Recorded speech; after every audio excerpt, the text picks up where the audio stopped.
تازه خبر د شهزاد محمدي د راتلو سره سم د کرکټ په نړۍ کې جنجال رامنځته شو. دا چې کوم جنجالونه افغان لوبغاړي او پخوانی چیرمن او اوسنی چیرمن سوای څه نظر لري دا هر سره په دغه ویډیو کې وګورئ. خو ویډیو را سره تر پای وګورئ. ګرانو مینوالو یو ځل بیا مو په سلامونو هرکلی کوم. د افغان کرکټ پیاوړی لوبغاړی محمد شهزاد د 2019 زیږدیز کال په اگست میاشت کې د ادارې له اصولو د سرغړونې له امله د یوه کال لپاره د هر ډول کرکټ له بندیز سره مخ شوی و چې شاوخوا 7 میاشتو له تېرېدو وروسته پر نوموړي لګول شوی بندیز لرې کړل شو. د بندیز له لرې کېدلو سره سم د افغانستان کرکټ بورډ عمومي مشر فرحان یوسفزي وویل چې د محمد شهزاد بیرته ملي لوبډلې ته په راتګ به افغان لوبډله لا پیاوړې شي. هغه وایي چې محمد شهزاد راتلونکي نړیوال جام لپاره هم بشپړ چمتووالی نیسي او د افغانستان لپاره به زړورې او پیاوړې لوبې ترسره کړي او د افغانستان په نوم به اتلولۍ ثبت کړي.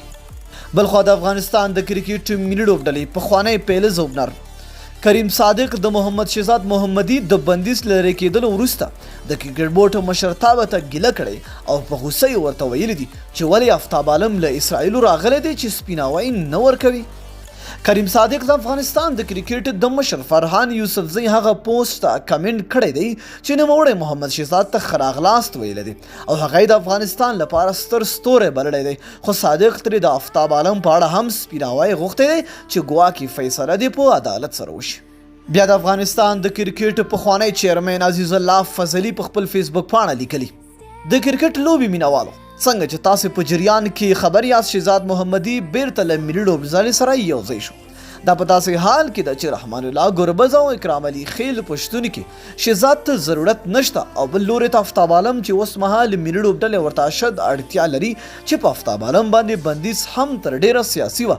له هیله ده چې آفتاب عالم بندیز زر تر زره لرې شي او له ملي لوبډلې سره بیرته یوځای شي. نو دوستانو تاسو څه نظر لرئ چې آیا کرکټ بورډ ښه کار کړی او که نه لاندې په کمنټ کې خپل نظر موږ سره شریکې. تر بیا بلې ویډیو د الله په امان په دعاګانو کې مې یاد ساتئ.